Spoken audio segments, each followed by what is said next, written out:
பண்பும் பழமையும் நிறைந்த தமிழ் மக்களுக்கு வணக்கம்ங்க. இந்த வீடியோவில் என்னை பேச வைத்த எம்பெருமான் முருகப்பெருமானுக்கு முதல் வணக்கத்தை தெரிவிச்சுக்கிட்டு வீடியோக்குள்ளே போகலாங்களா? நீங்களும் என்னுடன் சேர்ந்து இந்த மந்திரத்தை சொல்லிட்டே உங்களால் முடிஞ்சதுன்னா கமெண்ட் பாக்ஸில் ஒரு முறை கமெண்ட் பண்ணுங்க. ஓம் முருகாசரணம், ஓம் முருகாசரணம், ஓம் முருகாசரணம்.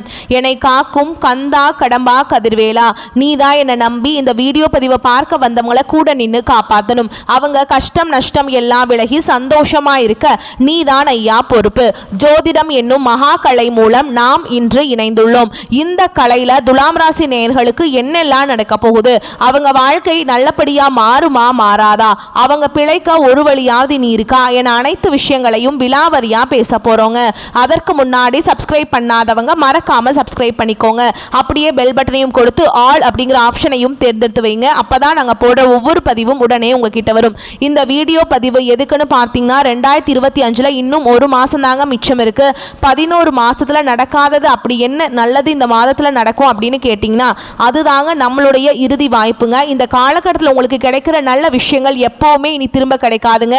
கடைசி 30 நாட்கள்ல மறைந்திருக்கும் நல்ல விஷயங்கள் என்னென்ன அப்படிங்கறத இந்த பதிவுல நம்ம விலாவரியா பார்க்கலாங்க. நம்மளுடைய துலாம் ராசிக்காரங்களை பொறுத்த வரைக்கும் இவங்க எப்போதுமே நீதி சமநிலையை விரும்பக்கூடியவங்களா இருப்பாங்க, நியாயமானவங்களா இருப்பாங்க. அடுத்தவங்க கிட்ட பழகும் போதும் அடுத்தவங்க கிட்ட படித்தவங்களா படிக்காதவங்களா, ஏழையா பணக்காரனா, உயர்ந்தவனா தாழ்ந்தவனா அப்படிங்கிற பாகுபாடு பார்க்க மாட்டாங்க. எல்லார்கிட்டையும் ஒரே மாதிரி தான் பேசுவாங்க, ஒரே மாதிரி தான் பழகுவாங்க. காதலிலும் நட்பிலும் நம்பிக்கைக்குரியவர்களா நம்மளோட துலாம் ராசிக்காரங்க இருப்பாங்க.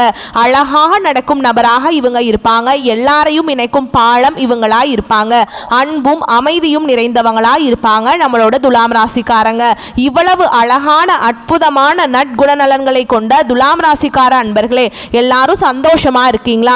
ஏங்கம்மா நீங்க வேற, எங்க வாழ்க்கை இருக்கக்கூடிய பிரச்சனைகளை பார்த்தா கண்ணீர் வடிக்க கூட நேரம் இல்லாம நாங்களே சுத்திட்டு இருக்கோம், நாங்க எங்கம்மா சிரிச்சுட்டு சந்தோஷமா இருக்கோம் அப்படின்னு உங்க மனசுல நினைக்கிறது புரியுதுங்க. துலாம் ராசிக்காரங்களே, உங்க வாழ்க்கையில் இருக்கக்கூடிய அந்த பிரச்சனைகள் எல்லாம் தீர்வு கூடிய வாழ்க்கையில இருக்கக்கூடிய அந்த பிரச்சனைகளுக்கெல்லாம் தீர்வுகள் கூடிய விரைவில் கிடைக்க போகுது. உங்களுடைய ஆசைகள் கனவுகள் எல்லாமே நிறைவேற போகுது. உங்க வாழ்க்கையில இது நாள் வரைக்கும் இருந்த தடை தாமதம் எல்லாமே இனி வரக்கூடிய காலங்கள்ல காணல் நீரா மறைய போகுது. உங்க வாழ்க்கையில நல்லது மட்டும்தாங்க நடக்கும், கெட்டதுங்கிற பேச்சுக்கு துளி கூட இடம் கிடையாதுங்க. திருமணம் ஆகாதவர்களுக்கு திருமண தடை நீங்கி திருமணம் நடக்க போகுது. குழந்தை பாக்கியம் இல்லாதவங்களுக்கு குழந்தை பாக்கியம் கிடைக்க போகுது.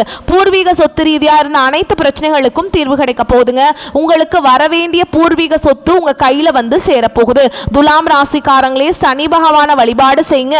உங்க வாழ்க்கையில் இருக்கக்கூடிய கஷ்டங்கள் எல்லாமே காணாமல் போயிடும். துலாம் ராசிக்காரர்கள் இனி வரக்கூடிய காலங்களில் ஜெயிக்கிறது உறுதிங்க. நல்ல மனசு, உதவி செய்யக்கூடிய குணம் இது உங்களுக்கு பெரும் சக்தியாய் இருக்குது. ஆஞ்சநேய பெருமான், லக்ஷ்மி, குரு பகவான வழிபாடு எல்லாமே உங்களுக்கு வெற்றியை கொடுக்கும். குறிப்பா சனி பகவான மறந்துடாதீங்க. சனி பகவானுடைய வழிபாடு உங்களுக்கு வந்து அவரை ஏமா நான் வழிபாடு செய்யணும், எனக்கு அவரை பார்த்தாவே பயமா இருக்கு அப்படின்னு சொல்றீங்க. அப்படி முடியாதவங்க ஆஞ்சநேய பெருமானை வந்து வழிபாடு செய்யுங்க, ரொம்ப சிறப்பானதா இருக்கும். துலாம் ராசி வெற்றியாளர்கள், தனிமையில வாழக்கூடிய துலாம் ராசிக்கு இனி தனியா ஒரு ராஜ்யத்தை உருவாக்க போறீங்க. உங்க வாழ்க்கையில இனி வரக்கூடிய காலங்கள்ல சொர்க்கமா மாறப்போகுது. உங்களுடைய எண்ணம் போல் உங்க வாழ்க்கையில நல்லது மட்டும்தாங்க நடக்கும், கெட்டதுங்கிற பேச்சுக்கு துளி கூட இடம் கிடையாதுங்க. நம்மளுடைய துலாம் ராசிக்காரங்க நீதி, நியாயம், தர்மம் ஆகியவற்றை உயிர் மூச்சு கொண்டு வாழக்கூடியவங்களா இருப்பாங்க. இவங்க மற்றவர்களின் தேவைகளை எளிதாக பூர்த்தி செய்யக்கூடியவங்களா இருப்பாங்க. ஆனா இவர்களின் சொந்த தேவைகள் கவனிக்கப்படாம போகுது. கடந்த 10 மாதங்கள் கஷ்டமா இருந்துச்சு. இந்த 11வது மாதமும் ரொம்ப கஷ்டம். அடுத்து வரக்கூடிய 30 நாட்கள் தெய்வங்கள் மனமிறங்கி சில வாய்ப்புகளை உங்களுக்கு வழங்க போறாங்க. அவற்றை பயன்படுத்தி கொண்டா அது ஒரு புதிய அத்தியாயத்தின் தொடக்கமா உங்களுக்கு இருக்கும். சூரியன் ஆளுமையை வெளிப்படுத்துறார். சுக்கிரன் 11ஆம் பாவத்துக்கு செல்கிறார். இது லாபகரமான நிலை. சனி 5வது பாவத்தில் நன்மையை தரப்போறார். குரு 7ஆம் பாவத்தில் இருக்கிறார். இது புதிய தொடர்புகள் மற்றும் குடும்ப முன்னேற்றத்தை குறிக்குதுங்க. பணம், மரியாதை எல்லாமே கிடைக்கும். புதன் பேச்சுக்கும் யோசனைக்கும் வலிமையை சேர்க்கிறார். இவை அனைத்தும் சேர்ந்து விதியை மாற்றக்கூடிய கூட்டணியாக அமைகிறதுங்க. பணம், புகழ், உறவு, ஆரோக்கியம் எல்லாமே மேம்படும். புதிய வேலை வாய்ப்புகள் கிடைக்கும். பழைய மன அழுத்தம் குறையும். யாரோ ஒருவர் வாழ்க்கையில முன்னேற்றத்திற்கான வழியை காட்டுவாங்க. வீட்டில் சந்தோஷமான நிகழ்ச்சிகள் நடக்கும். ஆனா அவசரப்படாம பொறுமையா இருக்கணும். காதல் உறவுகள் மேம்படும். குடும்பத்துல அமைதி நிலவும். சிறிய வரவு கூட பெரிய நிம்மதியை தரும். கடன்கள் அடைக்க வாய்ப்பு கிடைக்கும். மன அமைதி, நல்ல தூக்கம், உடல் ஆரோக்கியம் மேம்படும். சுவாச பிரச்சனை இருந்தா கவனமா பார்த்துக்கோங்க. உங்களுடைய உடல் நலத்தை வெள்ளிக்கிழமைகள்ல மகாலட்சுமி தாயாரை வழிபாடு செய்யுங்க. சுக்கிர பகவானுக்கு பால் அபிஷேகம் செய்து தீபம் ஏற்றி வழிபாடு செய்யுங்க. சனிக்கிழமைகளில் எள்ளெண்ணெய் தானம் கொடுங்க. சனீஸ்வர பகவானுக்கு எள்ளெண்ணெய் தீபம் ஏற்றுங்க. நாகராஜர் வழிபாடு செய்யுங்க. புதன்கிழமைகளில் விஷ்ணு பகவானுக்கு துளசி மாலை அணிவித்து தீபம் ஏற்றி வழிபாடு செய்யுங்க. வேலை, தொழில், ஒப்பந்தம், சம்பளம் ஆகியவற்றில் குருவின் துணை இருக்கும். பதவி உயர்வு சாத்தியம். நண்பர்கள் மூலம் எதிர்பாராத உதவிகள் கிடைக்கும். சுய தொழில் செய்பவர்களுக்கு புதிய ஒப்பந்தங்கள் கிடைக்கும். குடும்பத்தில் மகிழ்ச்சி அதிகரிக்கும். ஆனால் பண விஷயத்தில் கவனமாக இருக்கணும். கொடுக்கல் வாங்கல கவனம் தேவை. ஆண்களுக்கு வேலை மாற்றம் நன்மையை தரும். பெண்களுக்கு புதிய உறவு மற்றும் குடும்பத்தில் அமைதி கிடைக்கும். கல்வி, தேர்வு, ப்ராஜெக்ட் போன்றவற்றில் வெற்றி கிடைக்கும். குடும்ப உறவுகளிடம் வாக்குவாதங்கள் செய்ய வேண்டாம். உறவுகளுக்குள்ள நல்ல பிணைப்பை உண்டாக்கணுங்க. விதி கை கொடுக்க போகுது. வளர்ச்சி, வெற்றி, பிரகாசம் உண்டாக போகுது. உங்களுடைய ஆசைகளும் கனவுகளும் நிறைவேற போகுது. நேர்மை, நியாயம், சமநிலை ஆகியவற்றை தாங்கி பிடிக்கணுங்க. சுக்கிரன் ஆதரவாக இருக்க போறார்.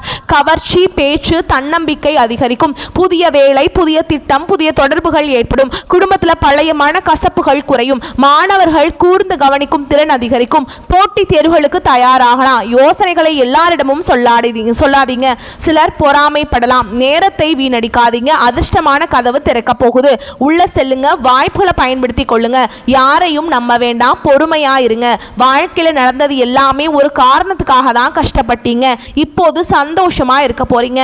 வெளிநாட்டு வாய்ப்பு, ஆன்லைன் ப்ராஜெக்ட் போன்றவற்றில் உங்களுக்கு வெற்றி கிடைக்க போகுதுங்க. குடும்பத்தில் மங்கள நிகழ்ச்சிகள் நடக்க போகுது. உங்களுக்கு இந்த காலகட்டம் அதிர்ஷ்டம் தரக்கூடிய எண்கள் 3, 6, 9. அதிர்ஷ்டம் தரக்கூடிய நிறங்கள் நீலம், பச்சை, மஞ்சள். அதிர்ஷ்டம் தரக்கூடிய திசை வடமேற்கு, தென்கிழக்கு. அதிர்ஷ்டம் தரக்கூடிய தெய்வங்கள் முருகர், விநாயகர் பெருமானுங்க. உங்க வாழ்க்கையில் இந்த காலகட்டம் மேலும் நல்லதெல்லாம் நடக்க நீங்க செய்யக்கூடிய பரிகாரம் என்னன்னு பார்த்தீங்கன்னா, வெள்ளிக்கிழமைகளில் பால் அபிஷேகம் செய்யுங்க. தீபம் ஏற்றி வைங்க. துளசி மாலை அணிவிங்க. சனி பகவானுக்கு எள் தானம் கொடுங்க. எள்ளெண்ணெய் தீபம் ஏத்துங்க.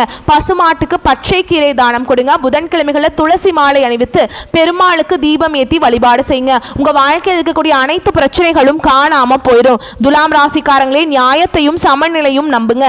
கஷ்டத்துக்கு பின் தெளிவான வாழ்க்கை இருக்குது அப்படிங்கிறத புரிஞ்சுக்கோங்க. இந்த 30 நாட்கள் உங்களுக்கு பலன் தரக்கூடியது. புதிய முயற்சி எடுக்க பயப்படாதீங்க. விதி உங்கள் பக்கம் இருக்கு. தொழில், உத்தியோகம், அரசியல், விவசாயம் என எந்த துறை சார்ந்தவங்களாக இருந்தாலும் இந்த 40 நாட்கள் சாதகமாக உங்களுக்கு இருக்க போகுது. நிரந்தர வேலை உங்களுக்கு கிடைக்க போகுது. அரசியல்ல புதிய பொறுப்புகள் உங்களுக்கு கிடைக்கும். மக்களிடம் ஆதரவு பெருகும். திருமணம், குழந்தை பாக்கியம், வெளிநாட்டில் வேலை, சொந்த ஊருக்கு திரும்புதல் போன்ற முயற்சிகள் கைகூடும். பெண்கள் மன கஷ்டத்திலிருந்து வெளிவர போறீங்க. உங்களை அசிங்கப்படுத்தியவர்களிடம் மன்னிப்பு கேட்க போறீங்க. உலகமே தலை நிமிர்ந்து பார்க்கக்கூடிய நேரமா இது இருக்க போகுது. அமைதியான வாழ்க்கை அமைய போகுது. நீங்க நினைச்சது எல்லாமே வெற்றி அடைய போகுது. உங்க வாழ்க்கையில நீ வரக்கூடிய காலங்கள்ல சொர்க்கமா மாற போகுதுங்க. அடுத்ததான் நம்முடைய துலாம் ராசியில் இருக்கக்கூடிய ஒவ்வொரு நட்சத்திரக்காரர்களுக்கும் இந்த காலகட்டம் எப்படி இருக்குதுன்னு பார்க்கலாங்க. நம்மளுடைய துலாம் ராசியில் இருக்கக்கூடிய முதல் நட்சத்திரம் சித்திரை நட்சத்திரம் 1ஆம் பாதம். நம்மளுடைய துலாம் ராசியில் இருக்கக்கூடிய முதல் நட்சத்திரம் சித்திரை நட்சத்திரம் 3ஆம் பாதம் 4ஆம் பாதம். உங்களுக்கு இந்த காலகட்டம் எப்படி இருக்குன்னு பார்க்கலாங்க. இந்த காலம் மாணவர்கள் சக மாணவர்களுடன் பழகும் பொழுது கவனமாக இருக்கணுங்க. கல்வியில வெற்றி பெற கூடுதலாக உழைக்க வேண்டி இருக்கும். மனதில் கொண்ட குறிக்கோளை அடையும் வரை சுறுசுறுப்பாக செயல்பட்டு வெற்றி பெறுவீங்க.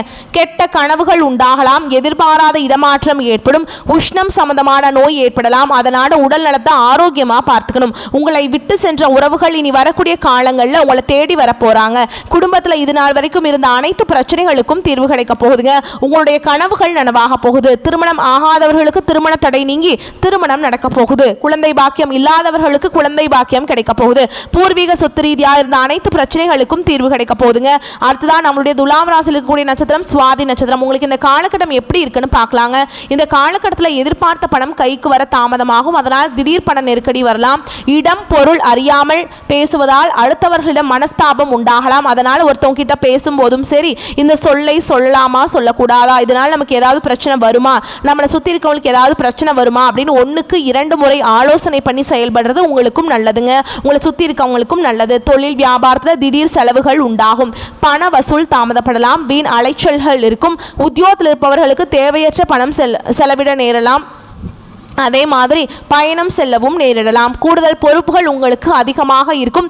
அதனால் பொறுப்புகளை கண்டு நீங்கள் அச்சப்படக்கூடாது. உங்களுடைய பொறுப்புக்கேற்ற ஆதாயம் உங்களுக்கு கிடைக்கும். அடுத்ததான் நம்முடைய துலாம் ராசியில் இருக்கக்கூடிய நட்சத்திரம் விசாக நட்சத்திரம் 1ஆம் பாதம் 2ஆம் பாதம் 3ஆம் பாதம். உங்களுக்கு இந்த காலகட்டம் எப்படி இருக்குன்னு பார்க்கலாங்க. இந்த காலகட்டத்தில் குடும்பத்தில் இருப்பவருடன் அனுசரித்து செல்வது நன்மையை தரும். கணவன் மனைவிக்கிடையே மனம் விட்டு பேசி எடுக்கும் முடிவுகள் நன்மையை தருவதாக இருக்கும்.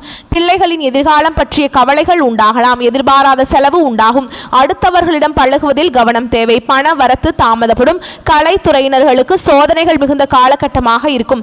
வாய்ப்புகள் இருந்தாலும் உடல் நலம் ஒத்துழைக்காம போகலாங்க. அதனால் உடல் நலத்தை ஆரோக்கியமா பார்த்துக்கோங்க. உங்க வாழ்க்கையில இந்த காலகட்டத்தில் மேலும் நல்லதெல்லாம் நடக்க நீங்க செய்ய வேண்டிய பரிகாரம் என்னன்னு பார்த்தீங்கன்னா, உங்க வீட்டுக்கு பக்கத்தில் இருக்கக்கூடிய பெருமாள் ஆலயத்துக்கு போயிட்டு முருகப்பெருமானை உங்க வீட்டுக்கு பக்கத்தில் இருக்கக்கூடிய பெருமாள் ஆலயத்துக்கு போயிட்டு பெருமாளை மனதார வணங்கிட்டு வாங்க. உங்க வாழ்க்கையில் இருக்கக்கூடிய அனைத்து பிரச்சனைகளும் காணாம போயிடும். உங்களுடைய எண்ணம் போல் உங்க வாழ்க்கையில நல்லது மட்டும்தாங்க நடக்கும். கெட்டதுங்கிற பேச்சுக்கு துளி கூட இடம் கிடையாதுங்க.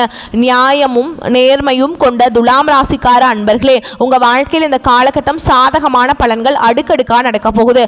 உங்களுடைய ஆசைகளும் கனவுகளும் நிறைவேற போகுது. நீங்க அவசரப்படாம நிதானமாக எதையும் செய்தால் வெற்றி கிடைக்கும். இந்த காலகட்டத்தில் எதிர்ப்புகள் விலக போகுது. நண்பர்களால் உங்களுக்கு உதவிகள் கிடைக்க போகுது.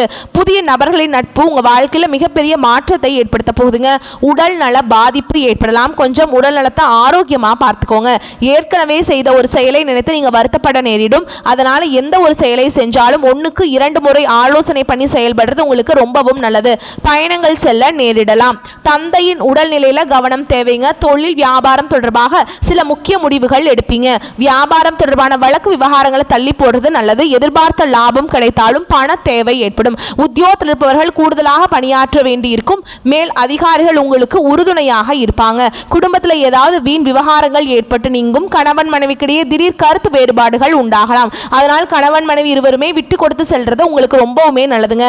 உறவினர்களின் வருகையால் உங்க குடும்பத்தில் சந்தோஷமான நிகழ்வுகள் எல்லாமே ஏற்பட போகுது. உங்களை விட்டு பிரிந்து சென்ற உறவுகள் இனி வரக்கூடிய காலங்களில் உங்களை தேடி வர போறாங்க. உங்களுடைய ஆசைகளும் கனவுகளும் நிறைவேற போகுது. குடும்பத்தில் சந்தோஷம் நிலைச்சிருக்க போகுது. குடும்பத்தில் இது நாள் வரைக்கும் இருந்த அனைத்து பிரச்சனைகளுக்கும் தீர்வு கிடைக்க போகுதுங்க. இந்த உலகத்துல யாருங்க கோடீஸ்வரன்? கோடி கோடியா பணம் வச்சிருக்கவங்களா, பிடிச்ச உணவுகளை சாப்பிட்றவங்களா, பிடிச்ச உறவுகள் கிட்ட பேசுறவங்களா, இது யாருமே கோடீஸ்வரன் கிடையாது. யார் ஒருத்தவங்க நோய் நொடி இல்லாம மனக்கவலை இல்லாம நிம்மதியா தூங்குறாங்களோ அவங்க தான் இந்த உலகத்திலேயே சிறந்த கோடீஸ்வரன். அப்பேற்பட்ட கோடீஸ்வரன் ஆகக்கூடிய யோகம் உங்களுக்கு இந்த காலகட்டத்தில் அமைஞ்சிருக்குதுங்க.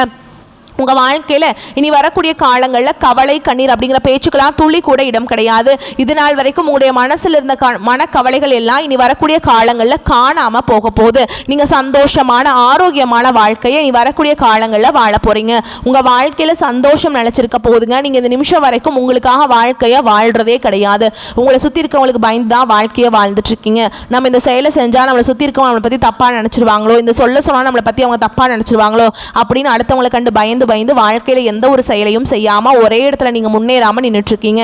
இனி வரக்கூடிய காலங்களையாவது யாரை கண்டும் அச்சப்படாம கடவுளை கண்டு மட்டும் பயந்தா மட்டும் போதுங்க. வேற யாரை கண்டும் நீங்க பயப்பட வேண்டாம். கடவுள் இந்த உலகத்துல உங்களை எதுக்காக படைச்சிருக்கார்? உங்களுக்காக நீங்க வாழணும் அப்படிங்கிறதுக்காக தான் படைச்சிருக்கார். உறவுகளுக்காகவும் நண்பர்களுக்காகவும் உங்களுடைய வாழ்க்கையை நீங்க தியாகம் பண்றது நியாயம் கிடையாதுங்க. உங்களுக்காக உங்க வாழ்க்கையை வாழ கத்துக்கோங்க. வாழ்ற வாழ்க்கை ஒரு முறை தாங்க. அந்த வாழ்க்கையை உங்களுக்காக வாழ கத்துக்கோங்க. நீங்க என்னதான் உங்க வாழ்க்கையை தியாகம் செஞ்சாலும் உங்களை சுத்தி இருக்கக்கூடிய உறவுகளோ நண்பர்களோ நீங்க கஷ்டப்படக்கூடிய சூழலை உதவுவாங்க அப்படின்னு பாத்தீங்கன்னா நிச்சயமா கிடையாதுங்க. இந்த கலியுகத்துல எல்லாருமே நம்மளை தேவைக்காக தான் பயன்படுத்துறாங்க. தேவைக்காக தான் நம்மளை பயன்படுத்துறாங்களா அப்படிங்கிறது நீங்க தெரியாத வரைக்கும் வாழ்க்கையில முன்னேறாம அதே இடத்துல தாங்க இருக்க முடியும். ஆமாங்க, கூட பிறந்த உடன்பிறப்புகளாக இருக்கட்டும், நம்மளுடைய உறவினர்களாக இருக்கட்டும், நண்பர்களாக இருக்கட்டும், யாரா வேணாலும் இருக்கட்டும், எல்லாருமே நல்லவங்க அப்படின்னு சொல்ல முடியாது. 100ல் ஒரு 10% பேர் தான் இந்த உலகத்துல நம்ம நல்லா இருக்கணும் அப்படின்னு நினைப்பாங்க. மீதம் இருக்கக்கூடியவங்க எல்லாருமே நம்மளை பத்தி துளி கூட கேர் பண்ணிக்கவே மாட்டாங்க. ஒரு மனிதனுடைய மனசுல ஒரு நாளில் தோன்றக்கூடிய எண்ணங்களும் அதிர்வுகளும் தொடர்ந்து ஒரே மாதிரி இருக்காது இல்லைங்களா? இதனால தான் சிலர் ஒரு நேரத்தில் ரொம்ப நம்பிக்கையாகவும் சில நேரத்தில் பலவீனமாகவும் இருக்காங்க. துலாம் ராசிக்காரங்க சில நேரம் தன்னம்பிக்கையுடனும் இருப்பீங்க, ஆனால் சில நேரங்களில் கவலை எல்லாமே சூழ்ந்திருக்குங்க. சில நேரங்களில் வேலை, வருமானம் மற்றும் தடைகள் காரணமாக பலவீனமாக உணர்வீங்க. உங்கள் வாழ்க்கையில் எவ்வளவு கஷ்டம் வந்தாலும் சரிங்க, துலாம் ராசிக்காரங்களே உங்களை மட்டும் நீங்கள் பலவீனமாக நினைக்க வேண்டாம். தைரியத்தோடு தன்னம்பிக்கையோடு உங்களுடைய செயல்களை செஞ்சுட்டு வாங்க. நிச்சயமாக உங்கள் வாழ்க்கையில் முன்னேற்றம் வரும். குலதெய்வம் எங்கேயோ இருக்குது, என்னமோ இருக்குது அப்படின்னா நீங்கள் நினைக்க வேண்டாம். நீங்கள் எங்கே இருந்தாலும் ஒரு தீபம் ஏற்றி வச்சு அந்த தீப ஒளியில் தெய்வங்கள் இருக்கிறாங்க அப்படின்னு நினச்சி வழிபாடு செய்யுங்க. குலதெய்வமே தெரியாவிட்டாலும் வீட்டில் தீபம் ஏற்றி வச்சு வழிபாடு செய்கிறது உங்களுக்கு ரொம்ப நல்லதுங்க. ஏதாவது ஒரு நல்ல நாளில் குலதெய்வத்தை நினச்சி வழிபாடு செய்யுங்க. குலதெய்வ வழிபாடு குலம் காக்கும், குலம் தலைக்கும். முதல்ல குலதெய்வம், அப்புறம் இஷ்டப்பட்ட தெய்வம், அப்புறம் உங்களுக்கு விருப்பப்பட்ட தெய்வம். எந்த கோயிலுக்கு போனாலும் என்ன பண்ணாலும் ஏற்றம் இல்லையே அப்படின்னு நீங்கள் சொல்லுவீங்க. தினமும் எந்திரிச்ச உடனே சூரிய பகவானை நமஸ்காரம் பண்ணுங்க.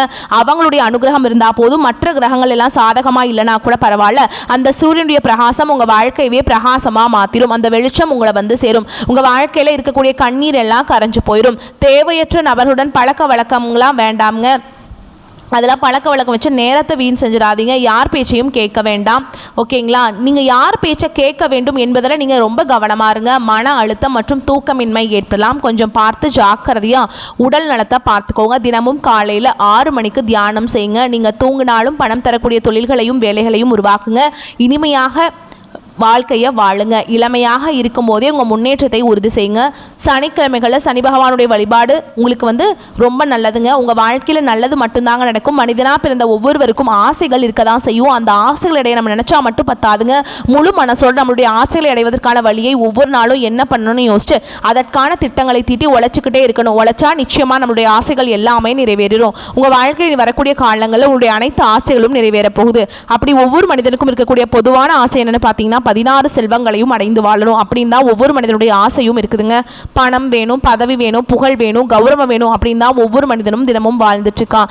அதை நோக்கிய பயணத்தை தான் ஒவ்வொரு நாளும் மனிதன் தினமும் வாழ்ந்துட்டு இருக்கான். ஒவ்வொரு நாளையும் ரசித்து வாழ்றது கிடையாது. எந்த ஒரு மனிதனும் போராட்டத்தில் தாங்க இந்த உலகத்தில் வாழ்ந்துட்டு இருக்காங்க. இந்த வீடியோ பதிவு உங்களுக்கு பிடிச்சிருந்ததுன்னா வீடியோக்கு ஒரு லைக் பண்ணுங்கள். நம்ம சேனலை சப்ஸ்கிரைப் பண்ணிக்கோங்க. மேலும் பிடிச்சிருந்தா ஃப்ரெண்ட்ஸ் அண்ட் ஃபேமிலிக்கு ஷேர் பண்ணுங்கள். நம்ம சொல்லக்கூடிய அனைத்து தகவல்களும் பொது பலன்களே. உங்களுடைய தனிப்பட்ட ஜனன ஜாதகத்தை பொறுத்து சிறிதளவு மாறுபடும். வந்த கஷ்டங்கள் கரையட்டும், வரக்கூடிய கஷ்டங்கள் விலகட்டும், என்றென்றைக்கும் கடவுளுடைய அனுகிரகம் உங்களுக்கு துணை வரட்டும். வரக்கூடிய வாய்ப்புகளை மட்டும் கரெக்டாக பயன்படுத்திக்கோங்க. வாழ்த்துக்கள், நன்றி, வணக்கம். வாழ்க வளமோடு நலமோடு.